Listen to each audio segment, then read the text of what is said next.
E aí, meus amigos, tudo bem? Estamos aqui hoje para gravar o 16º episódio do Bodycast Teresina. Eu e meu amigo Danilão. Fala, Mauricião. Mais Beleza? um episódio aí do Bodycast. É nóis, é isso aí.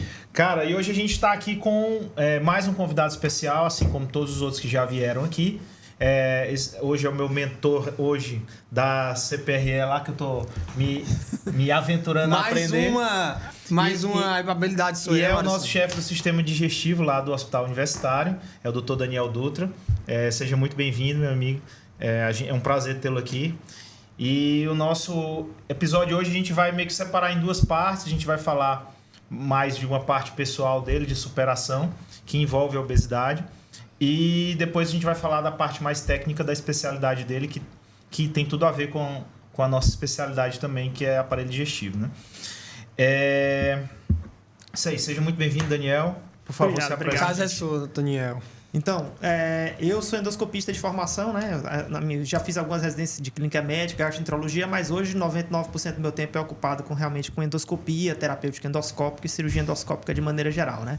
Então, minha formação foi lá de São Paulo, fiz vários anos aí de medicina, residência, e durante todo esse período, a atividade física sempre foi uma coisa que, para mim, que não era o mais importante, né? O mais importante era me preparar, era terminar, era fazer todas as minhas graduações. E aí eu voltei de São Paulo em 2014, né? E comecei a trabalhar aqui em Teresina, no Hospital Universitário, vários outros hospitais.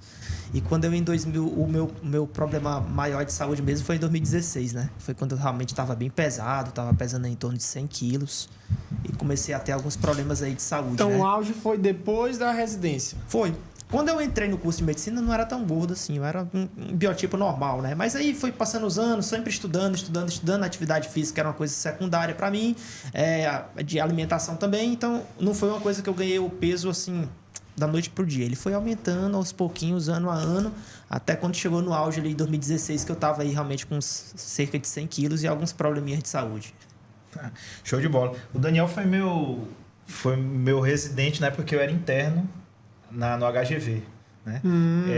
Então eu conheci ele nessa época. Ele era residente de gastro, né? Era. Isso, residente de gastro. Então a gente passava muita visita com ele. Mas nessa época tu não era tão... Eu já pesava 98, 96, por aí. Com IMC de quanto, mais ou menos? Eu tenho 1,73. Deixa eu só calcular aqui rapidinho.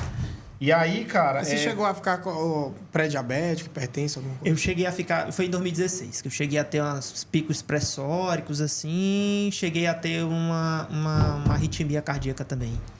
33,4. Era uma obesidade grau 1, né? Cara, e aí eu encontrava o Daniel de vez em quando ali pelo metrô Santa Cruz, né? Eu já ia perguntar ali pela Borges Lagoa, né? Deve ser. Cara. Todo mundo se encontrava ali. A gente se encontrava por ali porque ele fez Paulista, né? Foi, Escola Paulista. Cara, e me diz uma coisa. E quando foi que deu essa tua virada de chave aí pra... Pois é, a virada de chave maior foi em 2016, que eu tava aí já há 2 anos trabalhando aqui em Teresina e eu tava fazendo os exames cardiológicos. Meu pai, ele faleceu de infarto fulminante do miocárdio com 45 anos. Muito então, jovem. tinha um histórico familiar muito preocupante. E aí o colega, cara, faz uma avaliação cardíaca. E eu fui fazer o tal do teste ergométrico, o teste da esteira, né? E aí, no metade do teste da esteira, mandaram eu descer da esteira. Eu disse, desce aí. Eu disse, eu não tô sentindo nada. Não, desce aí. Tem uma arritmia aqui, o coração não tá legal. E aí eu desci, parei, fiquei preocupado, né? Poxa, você tá... Nem senti que eu tava sentindo. A pressão subiu muito, não baixou. Depois que eu parei a atividade física, ela se manteve, né? A pressão alta, que eles esperam que a pressão sobe durante o teste da esteira, mas depois ela pode baixar, né? Não baixou, né? E aí eu fui falar com o cardiologista, ele disse, cara, isso aí é... sedentarismo, peso, tudo isso aí está contribuindo.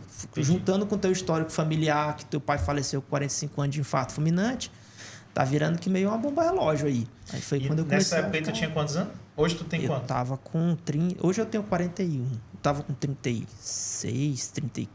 35 anos. Muito novo, né? 35 anos. Né? Tinha 10 anos a menos do que a idade que meu pai infartou. E aí eles disseram, a hora de cuidar é agora. Aí eu disse assim, mas e aí, com essa arritmia, o que é que eu vou fazer? Eu posso fazer atividade física? Fui no cardiologista, lógico, né? Com arritmia você não vai sair fazendo atividade física. Ele, sem orientação. Na verdade, você deve, porque isso aqui foi desencadeado pelo esforço e está relacionado ao sedentarismo. Então, fiz outros exames complementares e eles chegaram à conclusão de que não tinha contraindicação e que eu devia tentar controlar o peso, controlar isso. Já tinha tentado dieta, academia, matriculava 3 meses na academia Ia um, faltava dois, sempre assim, naquele O vai clássico. e vem. Fazia aquela dieta, perdia 5, 10 quilos, depois via um problema, chutava a dieta para cima, o peso voltava. Então sempre aquela sanfona, aquele efeito. Né? E aí, em 2016, a minha filha mais velha estava na época com 6 meses de idade, né? E aí foi quando um colega meu me tocou a real mesmo. Ele chegou assim, batendo no meu ombro e disse assim: cara, você tem vontade de ver seu neto e tudo? Eu digo: tenho. Aí ele: mas você acha que você vai viver até quanto? Aí eu disse: tô com 35, se minha filha for ter filho aos 30, vou estar aos 65. Ele: pois é, um obeso com 65 anos, ele já tá ali... Sim. Aí disse assim, eu comecei a pensar nisso, né? Que a obesidade realmente ela te tira muita expectativa de vida, né? A expectativa de vida ela fica muito menor. E eu queria viver pelo menos até os 90, quem sabe até os 100, ou passado os 100, né? Ele: então você tem que cuidar da saúde agora, porque isso aí é uma fatura que vai cobrar lá na frente. E foi que eu comecei a ficar pensativo com relação a isso, né? Eu disse: cara, eu quero viver até ver os netos, eu quero viver até ver minha filha crescer, se formar, ver um neto e tudo. E realmente eu tô vendo que do jeito que a minha vida tá indo aqui, não tá encaixando bem. Daniel, e Tem aí que mudar. Você perdeu quantos quilos? Cheguei a perder. Hoje eu já ganhei um pouquinho, porque passam as fases que a gente tá um pouco mais pesado, um pouco mais ainda. Hoje eu tô com 70 quilos, 70, 71 no máximo. Mas tu me contou que chegou a 63, Mas cheguei né? a 64, 63 quilos. Então cheguei a um total de perda de peso aí de mais de 30, né? E com 35. atividade física? Com atividade física. Mas aí, com certeza, não foi só atividade física, né? Tu fez uma mudança de alimentação. A atividade física ela foi o pontapé inicial. Não comecei com a dieta, não. Comecei com a atividade física. Esse meu colega que abriu meio os olhos, ele também falou assim: cara, por que você não tenta alguma coisa diferente da academia? E aí foi onde eu me encontrei realmente. Que ele chegou e disse assim: por que você não tenta corrida? Aí eu falei pra ele: eu não sei correr. Aí ele: mas ninguém sabe correr. A gente começa correndo pouco. Aí, como é que eu faço? Aí ele: não, você vai fazer o seguinte, você vai sair, botar um tênisinho confortável e tudo, você vai sair correndo quando você tiver um tempinho, você vai correr e quando você cansar, você não para, você continua caminhando até se recuperar o fôlego, depois você volta a correr. E você tenta fazer isso durante 40 minutos, 3 vezes ao dia, 3 vezes por semana. Começa dessa forma. Tá bom, eu vou começar dessa forma. Eu fui o primeiro dia. E aí, como é que foi? Ele: cara, uma derrota. Corri 200 metros. 200 metros eu saía da minha casa, eu morava no condomínio. Antes de eu chegar na piscina, eu já tinha morrido. Eu tava caminhando já. Aí ele: cara, tá ruim, mas vai na fé. Aí eu disse: tá bom. Aí depois fui andando. Aí na semana seguinte ele me ligou. Eu disse: já corri 400 metros. Ele: daqui a pouco tu vai até a piscina e volta, hein? Correndo, já vai ser uma vitória. Então, para mim, se tornou aquela conquista de cada semana eu conseguir correr mais um pouquinho. Coisa a mais, né? Pô, um dia eu vou sair da minha casa, vou correr até a piscina e vou voltar sem ter que parar. E meu objetivo era esse. Então, meu objetivo, eu acho que é o grande segredo da atividade física. É não se comparar a ninguém. É sempre tentar fazer com que o seu eu de amanhã seja 1% melhor do que o seu eu de hoje. Ótimo. E era isso que eu tinha objetivo. Eu disse que eu quero chegar até a piscina correndo e voltar. Aí depois eu quero dar 2 voltas. E aí foi 1 quilômetro, 3 quilômetros, 5, 10, 21. E aí a corrida foi me levando. Ele tava me falando que vai fazer 21 agora, domingo. Vou, domingo agora tem a prova da track field. Eu vou fazer a minha maratona da track field lá. Cara, então assim, de imediato tu não procurou assessoria, essas coisas, né? Não, só esse meu colega que me deu essas orientações. E eu fui procurar a assessoria quando eu já estava correndo aí uns 3 quilômetros, 4. Foi quando eu participei da minha primeira prova de corrida. Não foi correndo também. Um colega meu que tem uma clínica, ele me convidou. Disse: cara, vai no aniversário da minha clínica, eu vou fazer uma corrida. Eu digo: cara, eu vou participar. Só vai ter um bocado de colega lá e tudo. Aí eu participei. Não consegui correr os 5, corri 3. Depois dei aquela caminhada para descansar. Terminei a prova e aí eu senti a necessidade realmente de procurar. E foi quando eu entrei realmente para uma assessoria, encontrei várias pessoas que corriam também, que tinham histórias parecidas que a minha, às vezes histórias até maiores de superação. E isso é bom, porque isso inspira. Perfeito, cara. Era onde eu ia chegar. Eu acho que a assessoria de corrida, para quem gosta de corrida e quer evoluir na corrida, ela serve não só para isso, para você ir melhorando a sua performance, seu pace, mas também para você conhecer gente que está com aquele mesmo objetivo. Porque as pessoas com o mesmo objetivo acabam lhe inspirando a ser cada vez melhor. Não para você se comparar, como você falou, mas para você ir melhorando a sua performance e conquistando coisas, porque eu acho que isso tudo ajuda na autoestima. E serve para qualquer tipo de esporte, né? Serve para qualquer tipo de atividade física. Além de atividade física, alimentação, alguma medicação ou não? Não usei nenhuma medicação. Você vê, né? Agora tem vários fatores, né, Daniel? Ela é jovem, né? Sexo masculino. Então, ele tem uma facilidade maior ainda para perder peso, né? Então, provando, mais uma vez, que a atividade física e a alimentação tem um impacto enorme na vida de quem quer perder peso. E você procurou algum profissional da nutrição nessa época para... No começo, não. No começo, assim, eu já tinha procurado alguns nutricionistas, eu tinha uma ideia de como montar o cardápio e tudo, e eu fui fazendo. Mas no meio do ciclo, assim, quando eu comecei a ter assessoria e tudo, eu também procurei. Eu sentia necessidade, porque eu queria... Poxa, eu quero sair dos 10 km, quero correr pro 21, mas eu não tava tão leve assim, ainda pesava ali perto dos 80 quilos. Aí eu disse, cara, para chegar nos 21 é bom você perder nessa minha trajetória toda de 2016 para cá, eu tive lesões, tive cirurgia de joelho. Era isso que eu ia perguntar, eu tive já ia várias chegar coisas, lá. né? Então, assim, nesse trajeto todo, nutricionista entrou, mas e me ajudou muito a centralizar mais para tentar ajustar. Eu acho que o que o Maurício quer chegar é que talvez não tivesse tido essa cirurgia do joelho ou outra coisa se desde o começo tivesse um acompanhamento, não é isso? Não, também, mas não era nem isso que eu ia perguntar. Eu ia dizer, era exatamente isso, né? Porque assim, a partir do momento que o cara tenta melhorar a performance, querendo ou não, você força mais, né? Exatamente. Sim. É porque ele foi se tornando um atleta de um nível maior, né? Ele começou de uma forma amadora, querendo, Exato. a princípio, um objetivo de perda de peso e melhorar a saúde, né? E depois ele aumentou a performance dele no sentido de querer... Até porque você vai se tornando um vício, né, Daniel?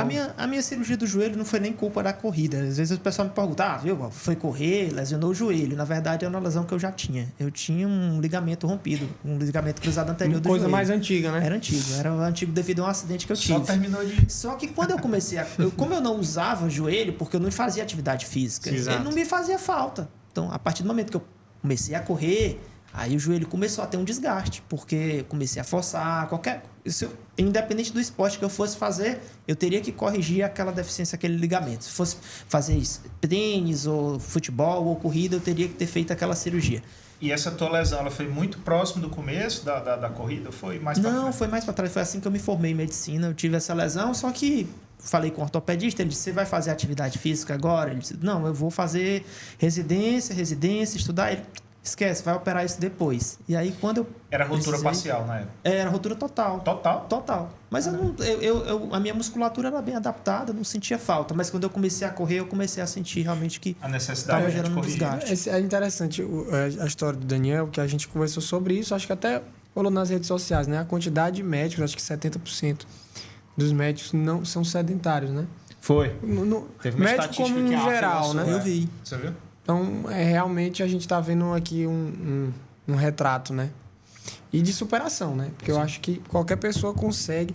O que a gente tenta trazer todo dia aqui no Bodycast com essas histórias, acho que além do seu currículo, do seu currículo profissional, do seu trabalho, o Maurício também quis trazer pelo exemplo, mais um exemplo que a gente traz para quem assiste a gente todo episódio, de que você pode chegar lá, né? Você é de quase 100 quilos, né? Ou seja, 100 quilos para 64 quilos, cara. É uma...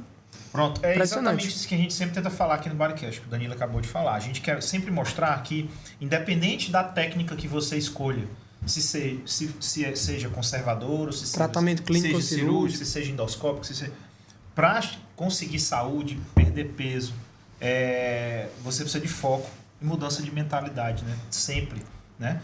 E aí a gente trouxe você aqui que superou a obesidade, apesar da gente ser cirurgião bariátrico, então fora da cirurgia bariátrica ou fora de qualquer procedimento. A gente aqui não tá muito... Isso. Você mudou o seu estilo de vida, né? Você foi para cima da atividade física e usou ela como uma forma de disciplina para poder melhorar não só o seu estilo de vida, como também a alimentação e conseguir o que você queria, né? Que era o quê? Poder ver os netos, né? Era a minha principal saída era essa. Eu queria ver minha filha crescer, queria ver ela se Perfeito, formar, cara. queria ver a Isso família aí. e tudo. E aí isso bateu na minha cabeça muito forte, né? Mas eu acho que é isso mesmo. História de vida, histórias assim, inspiradoras, eu acho que é uma coisa que motiva. É uma coisa que me motivou muito. Às vezes as pessoas acham que, ele acorda todo dia cedo para correr, para nadar, pedalar, fazer uma atividade física. Então, é porque ele gosta de fazer isso. Mas, assim, não é todo dia que a gente acorda com vontade, assim, eu quero correr. E tudo. Tem dia que você acorda e diz, nossa, cara, eu tenho que ir e tudo. Mas existem estratégias que a gente vai usando para tentar manter esse foco e essa disciplina. Então, correr, praticar uma atividade física de forma regular, Tá muito mais relacionada à disciplina do que à motivação. Muito mais relacionada. E quais são as saídas assim que eu tento para poder segurar nessa disciplina? É justamente isso, os exemplos, né? Então, quando eu entrei para uma assessoria, poxa, eu conheci gente que tomava medicação para diabetes e parou, né? Conheci gente que se tratava para depressão e ansiedade também e parou de tomar medicações com atividade física. Conheci gente que perdeu muito mais peso do que o que eu perdi só com atividade física. E conheci gente que tinha as mesmas limitações que eu, que às vezes tinha que fazer uma cirurgia do joelho, ou que tinha filho, que tinha trabalho, que tinha que cuidar de filho em casa, tinha que deixar o menino... Não podia fazer uma atividade física no horário X, porque tinha que deixar e pegar na escola e tudo. Tempo, né? E eu, cara, se eles conseguem, qual é a desculpa que eu tenho para não conseguir, né? Exatamente. Então isso me motivava. Quando eu olhava isso, né? Eu também, depois da cirurgia do joelho, como eu tive que reduzir um pouco a carga de corrida, eu passei a praticar triatlo. Então hoje eu pratico atividade física todo dia.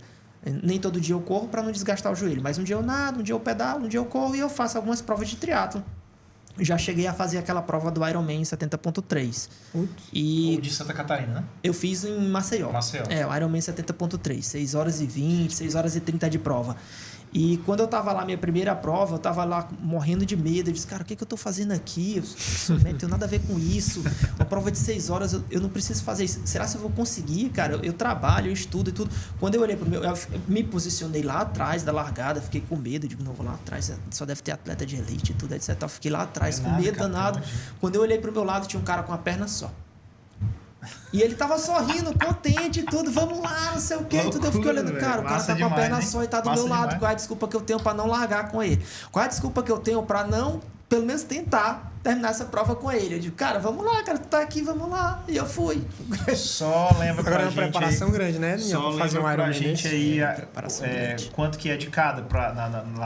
O Ironman 70.3 são 2 km de natação, 90 km de ciclismo e uma meia maratona de corrida. 21 quilômetros. 21. Solzão na cara. 2 km de natação Maceió, e o sol é rachando.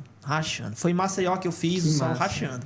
Conseguiu fazer tudo direitinho? Consegui. O limite da prova... Não fui contra ninguém. A prova, o limite total era 8 horas. Eu fiz em 6 horas e... Não, você foi pra se superar, né, cara? Assim. Me diz uma coisa. Rapaz, 2 km nadando, cara, é muito. Viu? E qual que é a sequência? Começa pelo quê? Começa pela natação. Depois a gente vai pro ciclismo e por último a corrida. Só pra terminar. Rapaz, o cara vai 2 km de natação, o cara já sai... porque se a natação fosse por último ia dar problema. Porque a galera ia estar cansada e é o mais perigoso. Então, exatamente. E a assessoria que tu faz hoje é própria pra isso? De triatlon. Eu faço assessoria de triatlon. Hoje já tá com... A última vez que eu fiz uma prova dessas foi em 2019. Então tem uns anos aí que eu não faço. Porque nasceu minha segunda filha e esse ciclo de treinamento, como o Danilo falou, é um ciclo... Demora uns 3 a 4 meses, é um ciclo muito puxado. Então hoje eu pratico triatlo, mas só provas curtas, provas que a gente chama de sprint, né? No máximo uma prova olímpica uma vez por ano. Dedicação para o treinamento para o Ironman, ele exige assim um tempo de dedicação um pouco mais prolongado. É legal para fazer uma vez, talvez eu faça, talvez daqui 1 ano ou 2 eu faça de novo. Você vê pela conversa aqui com ele, 20 minutos de conversa, você vê que é um cara que não vai largar o esporte, né? Não. Por isso que ele venceu, né? Eu queria... Deixa eu só preparar aqui. Eu queria mostrar aquele vídeo que tu fez. Pode mostrar. Quando eu tento me inspirar, às vezes, como eu falei, é difícil às vezes acordar todo dia. Então, eu me inspiro nas histórias e eu também tenho algumas táticas que eu utilizo. Um deles foi eu li o livro do Dr. Drauzio Varela, né, sobre correr. Quem gosta de correr, quem quer correr um dia, pode ler o livro dele que eu recomendo. É um livro que inspira a gente. Ele começou a correr com quase 40 anos, fumava e não praticava atividade física. Hoje o cara é maratonista, já participou das principais maratonas do mundo. E foi nele que eu vi que realmente é assim. Ele disse, nem todo dia eu acordo com vontade de correr, mas eu tenho as minhas estratégias. Eu deixo minha roupa toda pronta para quando eu acordar...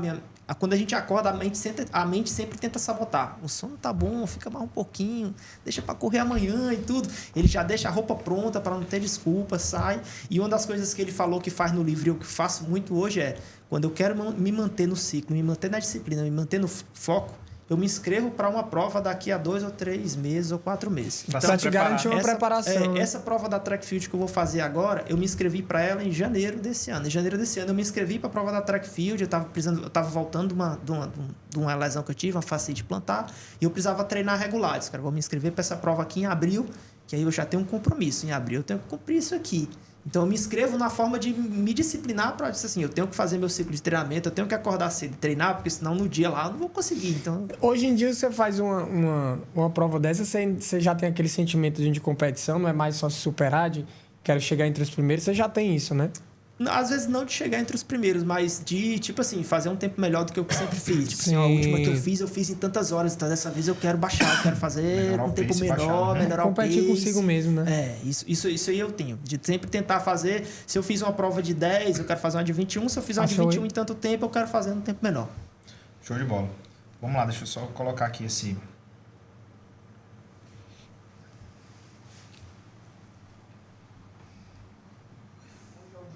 Da atividade física, então eu queria vir aqui dar um recado para vocês, né? Uma história de como a atividade física mudou a minha vida, né? Tudo começou em 2016, quando eu estava realmente com cerca de 100 quilos, eu estava com apneia de sono, dormia mal, mesmo dormindo a quantidade de horas necessárias, o meu sono não tinha qualidade, eu estava com hipertensão arterial e eu comecei a ter alterações cardíacas no meu teste de esteira. E eu decidi que eu tinha que fazer alguma coisa para mudar. Eu já tinha tentado academia, já tinha tentado dieta, sempre naqueles efeitos sanfona de vai e vem, nada funcionava. E foi quando eu me encontrei no mundo da corrida. Eu comecei a correr, eu corria quase nada, o máximo que eu conseguia correr era 200 metros. Mas eu coloquei aquilo como um hábito na minha vida nesse ano de 2016. Eu fazia isso religiosamente 3 vezes por semana, durante 40 minutos. Eu corria o que eu conseguia correr. Que eu não conseguisse correr muito, eu parava um pouco, caminhava, descansava e voltava a correr. E eu percebi que com o passar do tempo, cada vez eu ia conseguindo correr um pouco mais. 500 metros, 1 quilômetro, 5 quilômetros. Fui para as provas de 10 quilômetros, fiz até meia maratona no meu final de 1 ano e poucos meses de corrida. Eu consegui fazer uma meia maratona. E no final desse processo todo eu tinha perdido mais de 30 quilos, a minha hipertensão arterial eu tinha sumido, eu não tinha mais apneia de sono e as alterações que eu tinha no coração também todas sumiram, tá bom? O que é que eu quero dizer com isso? Que a atividade física ela mudou a minha vida de uma maneira extraordinária, entendeu? A qualidade de vida que eu tive. Não foi fácil, não foi simples, não foi prazeroso sempre. Às vezes as pessoas acham que correr é tipo assim, o cara acorda todo dia com vontade de correr. Não é difícil. E se eu pudesse dizer para vocês o que é que... Muita coisa me ajudou, lógico, mas se eu pudesse dizer para vocês o que mais me ajudou foi ter pessoas ao meu redor que me davam esse exemplo, sabe? Eu entrei para uma assessoria de corrida e eu conheci muita gente. Então eu conheci gente que tinha se livrado de medicações para diabetes depois que começou a correr. Eu conheci gente que se livrou de depressão e ansiedade também, tomava medicações para depressão e ansiedade, passou a não tomar nenhum remédio depois que começou a correr. Eu conheci pessoas que se livraram de dependência química depois que começou a correr. Então corrida não é só para emagrecer, é uma qualidade de vida, são várias coisas de saúde física e mental que são simplesmente, para mim, são simplesmente fantásticas e que eu incorporei isso como um hábito da minha vida.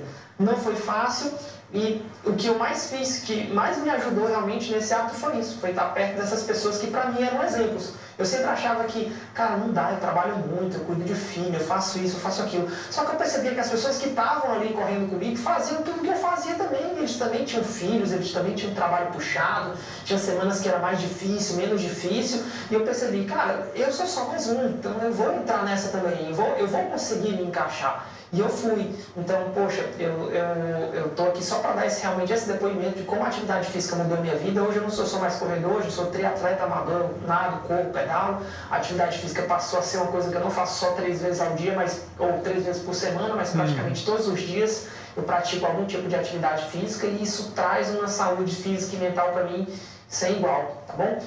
Se você já pratica atividade física, eu quero só te dar os parabéns de forma regular, né? Se você ainda não pratica ou está querendo praticar, eu só conheço um tipo de pessoa eu não conheci na atividade física, aquela pessoa que chegou para mim e disse assim, olha, eu me arrependi de ter começado a praticar atividade física regularmente. Eu não conheço ninguém que se arrependeu, tá? Então dá essa chance para atividade física, procura algo que você goste. Se for corrida, pode mandar uma mensagem para mim que eu vou tentar te ajudar, tá? Mas procura algo que você goste e tenta colocar isso com a hábito da tua vida. Se aproxima de pessoas que gostam daquilo ali também, que isso ajuda muito, muito, muito mesmo. E se você acha que esse vídeo é importante para alguém, que você acha que está precisando mudar, que está precisando implementar atividade física na sua vida, marca a pessoa aqui embaixo, manda para eles. Esse é o objetivo de hoje, tá bom? Feliz dia da atividade física aí para todo mundo. Excelente, cara. Vou caminhar pro mago aqui, ó. Foi minha. Tô precisando. Muito bom, muito bom. Parabéns pelo Maurício, acho depoimento. que com essa história, a gente pode passar para o segundo passo, né, da nossa conversa. Porque, para quem está assistindo a nossa conversa, além de tudo, o Daniel é médico e é endoscopista. Lado brilhante para dentro, porque o lado brilhante é o que reflete a... Então, além de tudo, ele também é endoscopista. Então, a gente queria agora passar para o segundo passo da nossa conversa para falar um pouco do que ele tem a dizer para a gente da endoscopia nesse tratamento da obesidade. O que você tem a dizer para a gente agora na sua profissão? Então, a endoscopia acho que é um grande parceiro que a cirurgia do aparelho digestivo tem no tratamento da obesidade, né? A gente tanto consegue fornecer algumas formas de tratamento da obesidade, como a questão do balão intragástrico, quanto a gastroplastia endoscópica, quando a gente consegue também ajudar em alguns casos raros que podem acontecer na cirurgia bariátrica, que é as complicações, né? As fístulas e tudo, a gente tem um papel, o papel da endoscopia junto com o aparelho digestivo, para mim, é o mais importante, né? Nessa parte das terapias das complicações, é onde a gente entra realmente muito forte. Perfeito. O Daniel, assim, o Daniel para mim é um dos caras que tem maior experiência e um excelente endoscopista, né? Ele é muito bom na parte terapêutica, então assim, faz praticamente acho que todos os procedimentos dentro da endoscopia terapêutica e também acho faz que diferencia, né? Faz CPRE, faz equinoendoscopia. Então assim, toda a parte avançada da endoscopia ele manja muito bem, é um excelente endoscopista. A gente pode começar pelo balão, então. Então assim, falando voltado para a obesidade, acho que a gente pode começar falando sobre o balão. E uma coisa muito que cresceu e estagnou, digamos assim, nos últimos anos, que foi a história da gastroplastia endoscópica. O fato de, pensa isso, o fato de, chamou muita atenção em rede social, tudo, você fazer uma bariátrica sem corte, dando ponto por endoscopia e tal. A gente queria destrinchar um pouquinho sobre esse assunto, porque eu acho que o público tem interesse em saber, né? Vamos começar com o balão. Me fala aí tua opinião sobre o balão, o que você tem a dizer. Eu acho que balão intragástrico, né? Eu coloco balão intragástrico, você coloca balão intragástrico também, né? A gente coloca e a gente sabe que não é um método substituto da cirurgia bariátrica, né? Não é. A perda de peso do balão é menor do que da cirurgia bariátrica. Isso aí não dá para comparar. Então, existe perfis de pacientes, né? Tem paciente que está querendo perder, sei lá, 10% do peso corporal, alguma coisa que talvez o balão conseguisse ajudar. Mas tem paciente que você vê que ele já está com obesidade de grau 2, grau 3, que você tem que abrir o olho do paciente. Às vezes, eu sei porque me procuram muitos pacientes no consultório. Chega um paciente, às vezes, com obesidade grau 2, grau 3, chega assim, doutor, eu queria colocar um balão porque eu não tenho coragem de operar. Eu acho que pode acontecer, acontece com muita gente. Toda hora. Eu queria colocar um balão porque eu não tenho coragem de operar. Mas aí você tem que ser muito sincero com o paciente. Dizer, olha, o peso que você tem hoje, um grau que você tem hoje, a média que o balão vai te oferecer é 10, 15% de perca corporal. Isso, você não vai sair Isso da aqui obesidade, vai resolver o seu problema? Ainda não. Vai te dar um start, vai te dar uma ajuda, mas não vai resolver o teu problema. O mais adequado para você nessa situação aqui é a cirurgia. Eu costumo encaminhar para os colegas que operam e tudo. Mas, assim, aparece muito paciente que quer usar o balão como um substituto da cirurgia porque ele tem medo de operar. Eu costumo tentar tirar esse medo. Digo, olha, cirurgia bariátrica hoje é um procedimento extremamente seguro e tudo. Não faço, mas eu recomendo muito para os meus pacientes a cirurgia bariátrica. E os balões, eles são restritos àqueles casos da pessoa que tem obesidade grau 1, às vezes que tem um sobrepeso, quer ajudar a perder e ajuda bastante. Uma pergunta, nos seus pacientes, você vê muito reganho quando retira o balão? Ou você acha que isso depende da cabeça do paciente? Eu acho que assim como a cirurgia bariátrica, depende muito da mudança dos hábitos. Não tem jeito, né? Perfeito. Tanto a cirurgia bariátrica, o balão vai ter reganho, a cirurgia bariátrica também vai ter. Eu acho que o que está mais relacionado ao reganho de peso não é uma técnica ou outra. Mais a questão da mudança do estilo de vida do paciente. É claro que o balão, se você não tiver uma mudança de estilo de vida, o seu reganho ele vai ser mais precoce comparado com a cirurgia. Então, o balão, talvez com 1 ano, 6 meses, 1 ano, você tenha uma volta do peso original. A cirurgia, se você não tiver a adequação, vai ser com prazo mais esticado, talvez 2 ou 3 anos, mas vai acontecer da mesma forma. Eu acho que é isso. Perfeito. É bom, né, trazer um especialista do balão. Pronto, porque às vezes tem gente que a gente vê conversando aqui, né, Maurício? E quer o caminho mais fácil. E acha que, não, estão falando isso aí, mas existe o balão. A gente está trazendo aqui para... Pronto, é exatamente isso que o Daniel falou muito bem. O balão, ele é um tratamento para cirurgia, é um tratamento para obesidade, mas obesidade e sobrepeso, né? Obesidade grau 1 sobrepeso. Muitos pacientes procuram, né? Eu também faço balão, faço alguns. Inclusive, eu vou começar a fazer essa semana o deglutivo, né? Na sexta-feira eu tenho 3 deglutivos para passar. Então, assim, eu sempre falo para os pacientes. O balão vai te ajudar a perder peso, sem dúvida nenhuma. Em média, aí, uns 15%, né? Em torno de 10, 15. Se o paciente for muito resiliente, 20 quilos, né? Eu já tive alguns pacientes que perderam 20, 25, 30. Mas porque esses pacientes que perderam muito mudaram o estilo de vida, né? E é uma ferramenta boa, é uma ferramenta importante. Eu gosto de falar para meus pacientes que também pode ser uma ponte, né? Se um paciente, um super obeso, um obeso grau 3, se você passar um balão e depois operar também é uma ótima alternativa. Eu já fiz isso. Um paciente super obeso, pesava quase 200. Perfeito. E não tinha condição nem de operar, né? Até o anestesista disse, cara, não tem como operar esse cara. E tudo. Então a gente colocou o balão, ele usou o balão associado à medicação. O caso dele era tão grave que ele fez balão e medicação, associou tudo, perdeu peso para conseguir operar. Isso. Eu vejo muitos pacientes, quando eu passo balão nos pacientes, o paciente ele acaba desenvolvendo, ele não consegue mais comer aquele volume, né? Porque ele se sente saciado. E aí os pacientes que não eram beliscadores, às vezes passam a ser beliscadores, né? E aumenta um pouquinho a compulsão. Então, às vezes, eu associo uma medicação contra transtorno de compulsão alimentar, né? Um Venvanse, um Junev, né? Isso ajuda muito no resultado. E isso que você falou é importante, né? O balão é uma ferramenta que ela pode ser usada isolado, né? Mas dependendo do caso, você pode associar a medicação. Só que os pacientes que são super obesos, que a gente usa o balão como ponte para fazer cirurgia bariátrica, ajuda, mas o resultado não é tão bom quanto nos pacientes de obesidade grau 1 e sobrepeso. A gente vê que o resultado é bem melhor, né? E outra coisa, tem um quezinho aí nessa história. Quando a gente passa o balão para poder operar, a gente precisa esperar entre a retirada do balão para operar entre 1 a 2 meses, né? Pelo menos uns 2 meses. Pra poder, e aí, exatamente. Porque o estômago fica um pouco inflamado, né? A parede gástrica fica um pouco inflamada. Só que nesse intervalo de 2 meses aí, muita coisa pode acontecer. Exatamente. Esse é o problema. Entendeu? Exatamente. E o cara que é super obeso, muito grande. Então, assim, eu vou ser muito sincero contigo.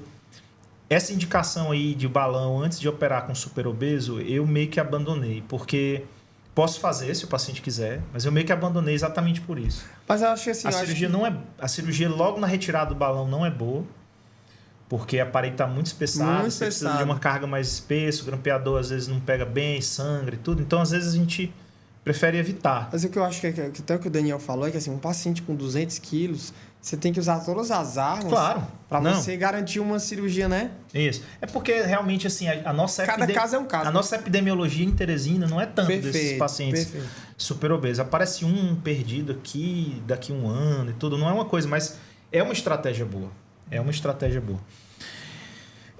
Eu considero efetivo, tanto é que eu ofereço, né? Mas como o Daniel falou, eu deixo o paciente muito orientado. Assim, a gente vai passar, é uma ferramenta boa, você tem indicação de bariátrica, mas não quer fazer, ótimo, vamos tentar isso aqui, mas pode ser que não seja suficiente. E eu tento ficar o máximo em cima do paciente para poder ficar martelando na cabeça dele. Olha, orientação nutricional, atividade física. Acho que o mais importante que a gente tem que deixar nessa conversa para quem está assistindo, orientação psicológica. Não adianta só engolir o balão. Exatamente. Vamos falar da gastroplastia endoscópica, cara? A gastroplastia começou aí uns anos atrás, ela foi uma grande promessa da endoscopia, né? Eles achavam que realmente, no começo, tentou se colocar como método substituto à cirurgia. Mas a gente percebeu que realmente que os resultados não eram tão, assim, tão bons, tão fantásticos, assim, quanto a própria cirurgia bariátrica, né? Então, hoje em dia é um método que, tipo assim, alguns estudos estão tentando complementar a gastroplastia endoscópica com outras técnicas, como depois que fazer a gastroplastia, fazer uma nova sessão com argônio para diminuir o tamanho e tudo, tentar o máximo possível aproximar a técnica a um sleeve. Os resultados são comparados ao resultado da cirurgia de sleeve, mas ainda tem uma taxa de reganho maior do que a cirurgia de sleeve e uma perca de peso um pouco menor do que a cirurgia de sleeve. Então, não é uma técnica assim que, se você me perguntar, dá para substituir a cirurgia bariátrica pela gastroplastia endoscópica? Eu digo, os resultados não são iguais. Os resultados, a literatura a longo prazo mostrou que os resultados da cirurgia bariátrica são melhores do que o resultado da gastroplastia endoscópica. Mas É uma técnica que é válida, Sim. o índice de complicação é baixíssimo, Baixo. mas o paciente tem que estar bem ciente de que, tipo assim, comparado com a cirurgia, ele tem índices de perda de peso um pouco menores e reganho um pouco Você maior. acha que o caminho aí da indicação, então, seria mais pelo risco cirúrgico do paciente? Eu acho Ou que não? sim. Eu acho que pelo risco cirúrgico, pela preferência do paciente, tem paciente que tem muito medo, muito trauma de cirurgia e tudo.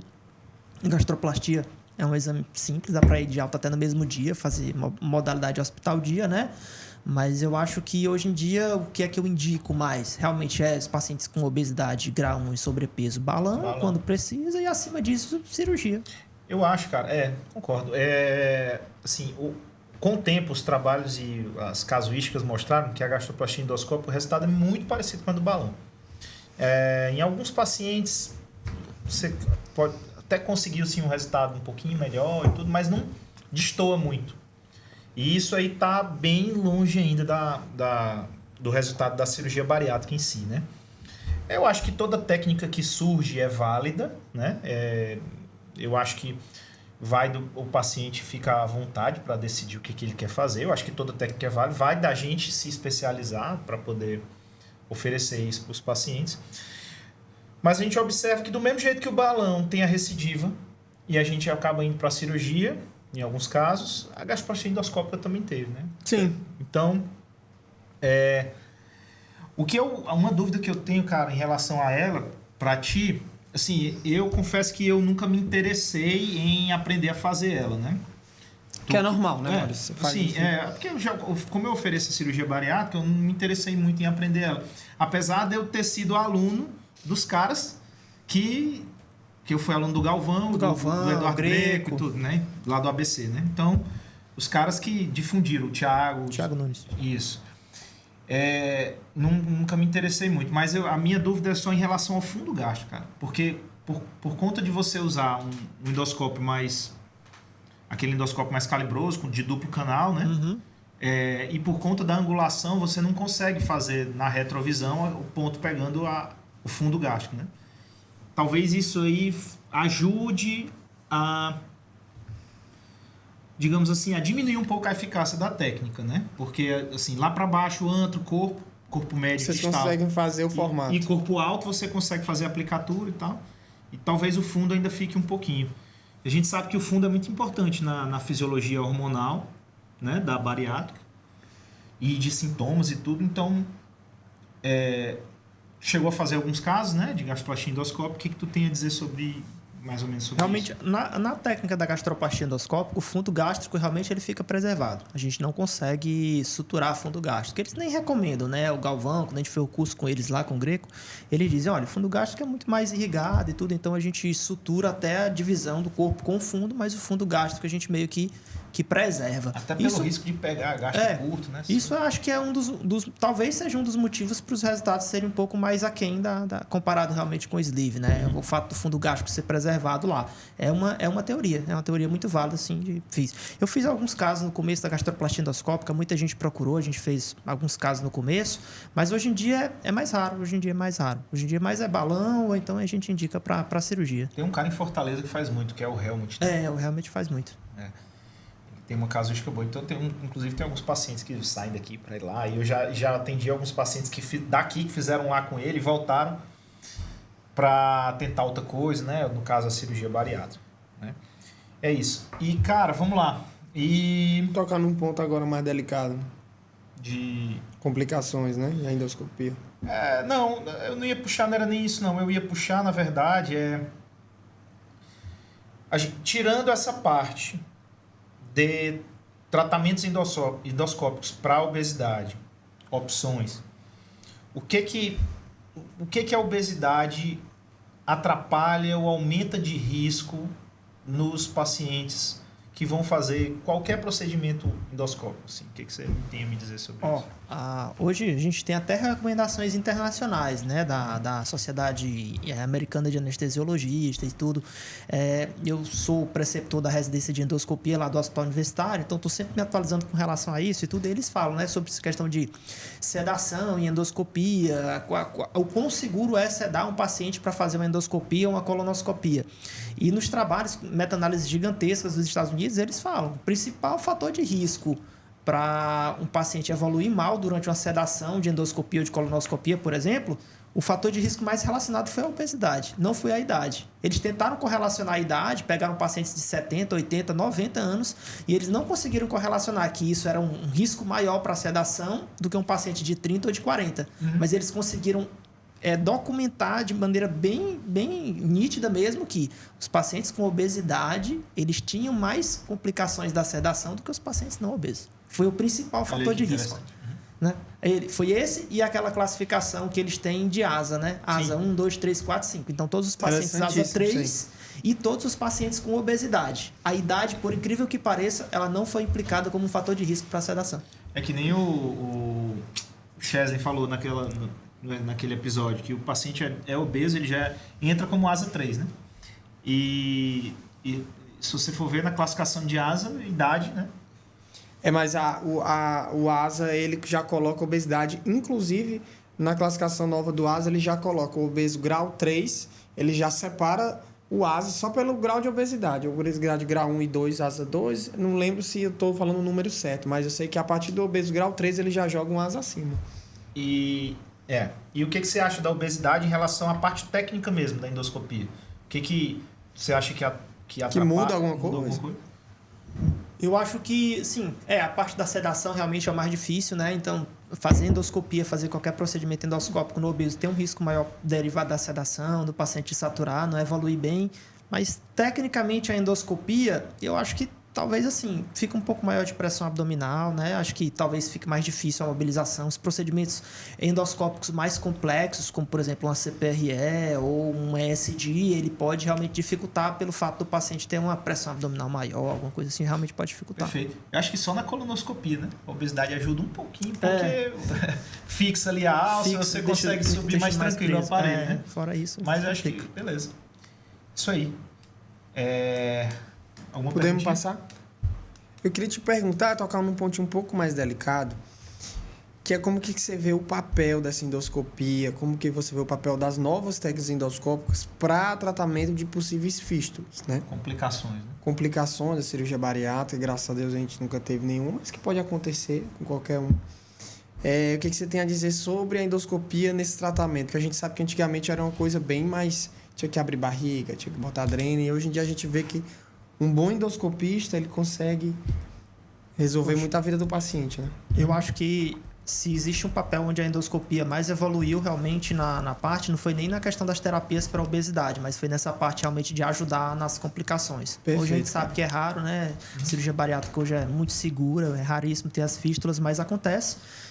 Independente da técnica que você esteja utilizando, da qualidade da equipe, as complicações elas estão aí. Vão acontecer aqui, no Einstein, em Harvard, em qualquer lugar, sempre vai ter uma complicação. Perfeito. E uma das mais frequentes é a questão da fístula, né? Que é ficar um buraquinho, um ponto soltar e tudo, é aquela fístula. E antigamente a conduta era tentar refechar e tudo, nunca funcionava bem, e era aquele caos. O mais rápido possível, né? Depois que a endoscopia passou a atuar nessas fístulas, a gente percebeu que realmente, poxa, foi muito mais fácil. Hoje, às vezes, até colegas me procuram Daniel, eu tô pensando em operar, eu tenho medo. Calma, cara, é seguro. Pode operar, que a cirurgia bariátrica é segura. E se complicar? Eu digo, se complicar, não te preocupa não, porque a endoscopia consegue resolver. Eu tô aqui. Então, hoje a gente resolve com muita facilidade. Hoje eu fico super tranquilo quando o colega diz assim, Daniel, eu tô com uma fístula aqui. Eu digo, sossegado, cara. A gente vai fazer uma terapia endoscópica, você vai fechar em 1 ou 2 semanas e o paciente vai ter vida normal e daqui a pouquinho ele está em casa. O que é que vai acontecer? Vai só prolongar um pouco mais o tempo de internação do paciente, mas a gente consegue resolver com grande facilidade, principalmente com a terapia a vácuo, né? Que é uma terapia isso que eu ia te perguntar, você usa o vácuo, né? Eu uso muito vácuo. Usei muita prótese para cirurgia, para fístula de cirurgia bariátrica, que a prótese é um tipo um estente metálico desses que a gente coloca, que ela vai meio que tapar o buraco, né? Acho que a prótese é mais para fístula alta no sleeve, né? Na transição esofagogástica você põe a prótese. Mas hoje em dia a gente tem resultados de RIS, né? Ou vácuo também, né? Hoje em dia a gente tem resultados excelentes com vácuo, independente de ser bypass ou de ser sleeve. Por quê? Porque o problema da prótese autoexpansível por exemplo, você coloca uma prótese, ela vai tapar ali o buraco, mas ela também tapa grande parte da câmara gástrica e tudo, fica como se fosse uma manga. Já tive casos, por exemplo, do paciente fazer deficiência de vitamina B12, porque o estômago fica tampado com a prótese, não consegue absorver bem os nutrientes e tudo. Então, realmente, hoje o vácuo, ele deu um up muito grande, assim. Acho que a prótese, ela dá uma sensaçãozinha de disfagia. dependendo da prótese, ela pode ou deslizar, né? Se for prótese recoberta, se for uma prótese não recoberta, você tem que mexer rápido nela, que senão ela gruda. Então, assim, ela tem sua vantagem, mas tem suas O desvantagens. melhor dos mundos né? é o vácuo. Né? O vácuo aí, como o Daniel falou, vai prolongar um pouquinho a internação, porque o paciente vai ter que ficar fazendo vácuo por um tempo, mas aí você consegue joga lá para baixo uma sonda e você consegue alimentar rápido o paciente. Então, o vácuo é uma terapia importante, né? Tem um cara do Rio Grande do Norte famoso, né? Que é o Flaubert, deve conhecer ele, né? O Flaubert foi o grande inventor do vácuo, né? Ele foi o cara que idealizou essa terapia. A terapia vácuo, na verdade, não é uma coisa nova. Ela é feita há muito tempo para escaras, o pessoal da enfermagem, das ostomias, usa muito para cicatrização de escaras, cicatrização desse tipo de coisa. Então, o Dr. Flaubert, que é um cara do Rio Grande do Norte, ele, inclusive, foi orientador do Dr. Mário também, né? Isso. Ele teve a ideia de usar isso também por técnica endoscópica. Ele se fecha tão bem uma escara, porque a gente não tentaria fechar por segunda intenção um defeito do sistema digestivo, né? Um buraco, seja ele no esôfago, no estômago, ou no intestino, em algum lugar. E ele começou realmente a desenvolver uma técnica super barata. A grande vantagem do vácuo também, que o Maurício, é a questão do preço, né? A técnica de terapia vácuo ela é muito barata, comparada com as próteses que são extremamente caras, né? Interessante, Então a gente cara. consegue uma técnica extremamente barata que ele desenvolveu, publicou, ganhou um prêmio internacional no maior congresso de endoscopia do mundo e a técnica está aí, o mundo todo usa hoje. E o fato dela ser barata facilita demais o acesso, né? A gente aqui no próprio HU a gente consegue fazer, né? Tem vários casos que o time da endoscopia fez de pacientes cirúrgicos que tiveram uma ou outra fístula e que evoluíram muito bem. Recentemente até teve um caso de uma esofagectomia, né? Uhum. E que é uma cirurgia... Uma esôfago jejunal, tu fala? Não, esofagectomia com Tubo gástrico. Com tubo gástrico. Da essência da anastomose, a gente tubo fechou com vácuo. Então, Isso. qualquer defeito Que maravilha, na cara. linha, a gente consegue fechar com vácuo muito bem. A prótese, nesses casos, não é tão boa por conta da altura, né? Que é alta. Exatamente. Mas a gente fez não sei se você lembra, ano passado, foi atrasado, que tu colocou uma prótese num paciente. É uma cirurgia que o pós-operatório é complicado. Complicado. Né? Por conta de vascularização, algumas acabam abrindo e tal, mas isso aí facilitou, né? E trouxe uma sobrevida para os pacientes, porque a terapia, eu acho que esse é o grande ganho da endoscopia terapêutica. Exatamente isso, é você ser menos invasivo, trazer uma recuperação melhor para os pacientes que complicam, e sem precisar reoperar, né? Imagina você ter que reoperar uma esofagectomia. Catástrofe, né? E a bariátrica, isso aí melhorou muito também o resultado das bariátricas. Dá Né? mais tranquilidade para a equipe, dá mais tranquilidade para o paciente. É um excelente... E não tem só prótese e o vácuo, né? Tem os plugs, né? Tem os pigtails também, Os pigtails, atualmente a gente tem os sistemas de sutura, né? O sistema de endossutura, tanto o Apollo, que é utilizado para gastroplastia endoscópica, quanto a gente tem hoje o Endocint também, que é utilizado para sutura, os clipes de fechamento de defeito também, como o Ovesco. Então tem várias terapias que a gente consegue aplicar. Não, evoluiu demais, cara. Muito bom, muito bom. Isso aí. A gente está assim, caminhando para 1 hora de episódio, né? Cara, eu queria agradecer demais a sua presença. Muito bom, cara. Muito bom. Eu queria lhe dar os parabéns. Você é um cara, assim, não só você é um cara acessível, você é um cara humilde, assim, você está sempre disposto a ajudar. E lhe parabenizar também pela sua história de superação. Né? E agradecer Obrigado. por aceitar o nosso convite. Isso, agradecer por ter aceitado o nosso convite, falar da sua experiência, falar da sua história de superação. Muito bom mesmo. Obrigado pela sua presença. Eu que agradeço. Volte sempre, viu? A casa é sua. Volto sim, eu que agradeço. Então, se eu puder, se esse vídeo puder chegar e inspirar pelo menos uma pessoa a encarar essa atividade física aí, já valeu a pena demais. Tá certo. Me fala a tua rede social aí pro pessoal. Fala pro pessoal. Dr. Daniel Dutra Endoscopia no Instagram. E basicamente o Instagram, se quem quiser me procurar lá, tá lá, Dr. Daniel Dutra Endoscopia, deve estar lá. Eu sempre posto muita coisa, principalmente mais direcionado para médico, mas aqui é que eu lá O paciente posto te alguma coisa acha pra onde paciente para também. fazer endoscopia? Lá na Clínica Gastros eu trabalho lá, né? Perfeito. Eu faço endoscopia toda segunda-feira, tanto a parte de via biliar quanto a parte de endoscopia terapêutica também. Maravilha. Show de bola. É isso aí, pessoal. Estamos encerrando então o 16º episódio do Baricast Teresina. O Dr. Daniel Dutra, muito obrigado. Sigam a gente, @baricast_THE. Sigam a gente no YouTube também, Baricast Teresina. Se inscreve lá no canal. curte, compartilha, manda para quem você quiser. E isso aí. Valeu, Danilão. Valeu, Maurício. Obrigado pela Excelente parceria. episódio. Esse episódio de hoje, pessoal, a gente quer difundir muito, porque isso é muito do futuro da cirurgia bariátrica, né? A gente fala sempre Do de algumas presente, coisas que são repetidas, mas isso é uma evolução muito grande e que, graças a Deus, é um presente agora aqui no Piauí. Beleza? Valeu. Abraço. Até mais. Tchau.